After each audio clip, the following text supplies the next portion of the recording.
नमस्कार। श्री राधा वल्लभ अकेडमी में आपका स्वागत है और हिंदी विषय के अंतर्गत आज हम अपना चैप्टर 6 लेंगे जिसका नाम है बंदर का लालच। बंदर का लालच ये एक कविता है और इसको लिखा है श्री हरिवंश राय बच्चन जी ने। ये कवि का नाम मैंने यहाँ लिखा हुआ है। और हरिवंश राय बच्चन जी आप जानते हैं, आपने फिल्म स्टार अमिताभ बच्चन का नाम सुना होगा, ये उनके पिताजी है। तो इन्होंने ही कविता लिखी है और इनकी जो कविता है फेमस मधुशाला, वो बहुत ज्यादा फेमस हुई थी जिसकी वजह से हम सब इनको जानते हैं। तो चलिए मैं कविता शुरू करूं। थोड़े से हम शब्दार्थों के बारे में जान लेते हैं। हमारा पहला शब्द है पा जाना, मतलब मिल जाना। कुरमुरे मतलब करारे। सुना मतलब जिस स्थान पर कोई ना हो, यानी वो बिल्कुल जगह वहां पर कोई आता जाता ना हो। मालिक मतलब स्वामी। ठीक है, अब आप लोग अपनी बुक्स लेकर आ जाइए और मैं कविता पढ़ रही हूँ, ध्यान से सुनिएगा और उसको अर्थ को आपको समझना है।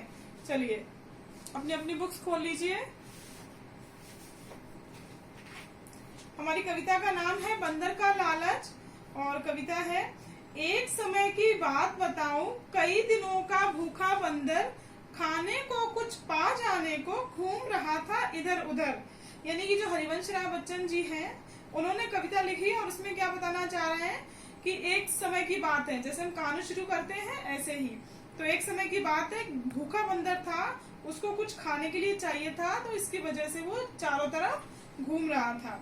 दिखाई दिया दिखाई उसको सूने, घर में रखा एक घड़ा और घड़ा भी भुने हुए कुरमुरे चनों से भरा पड़ा। यानी कि जब वो बंदर भूख से इधर उधर दौड़ रहा था कुछ खाने के लिए, तो वो एक घर में जाता है और उसको वहां पर एक घड़ा दिखाई देता है और उस घड़े के अंदर उसको कुछ भरा हुआ दिखता है। वो क्या थे?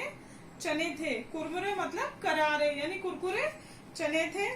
दोनों हाथ से बंदर ने फौरन दिए घड़े में डाल, चने भरे मुट्ठी को वह लेकिन पाया नहीं निकाल। यानी बंदर ने, भूख से बहुत तेज लगी थी उसको, तो उसने क्या किया, अपने दोनों हाथ घड़े के अंदर डाल दिए और दोनों हाथ डालेगा तो घड़े का मुंह छोटा था और वो जाके उसमें फंस गए।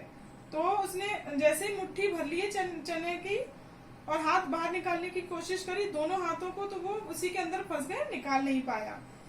घड़ा बहुत ही छोटे मुंह का था, हाथ निकल ना पाता था और लालची बंदर से चना न छोड़ा जाता था। यानी कि वह उस घर में घुस तो गया और घड़े में उसने हाथ भी डाल दिए और दोनों हाथों को मुट्ठी इस तरह से उसमें चने भर लिए और मुट्ठी बंद की, बाहर निकालने की कोशिश करने लगा तो वो चने नहीं निकल रहे थे। उसे क्या हो रहा था, उसके दोनों हाथ फंस गए थे उसी के अंदर। यानी कि वो वहां पर लालच कर रहा था कि दोनों मुट्ठी भर के उसके पास में चने आ जाएं। फिर कोशिश करते करते बहुत देर लग गई, उसको देर, बस आ पहुंचे डंडा लेकर घर के मालिक राम सुमेर। यानी कि जब वो घड़े में उसके दोनों हाथ फंस गए थे और वो बहुत देर से कोशिश कर रहा था कि मुट्ठी भरे हुए चने निकाल लेता हूँ मैं, तो वो निकल नहीं पा रहे थे और इसकी वजह से उसको बहुत ज्यादा देर हो गई थी। तभी वो वहां पर जो घर का मालिक था, यानी मकान मालिक था, वो उसका नाम क्या था, राम सुमेर, वो डंडा लेकर आ जाता और उसको वहां से फिर भागना पड़ता। तो इस कहानी से हमको क्या शिक्षा मिलती है कि हमको लालच नहीं करना चाहिए। जब आपने देखा है भूख लगी हो तो जल्दी जल्दी खाते हैं तो कई बार आपको एकदम से ठसा सा लग जाता है और फिर पानी पीते हो, खांसी आ जाती है। तो वही चीज है, आपको लालच नहीं करना चाहिए, हर चीज को सोच समझ के करनी चाहिए। ठीक है, तो ये कविता आपको समझ में आ गई होगी।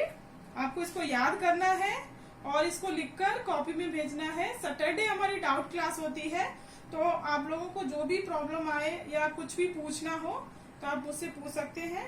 और इसी के साथ हमारी कविता खत्म हुई और हमारी क्लास को यही खत्म करते हैं। नमस्कार।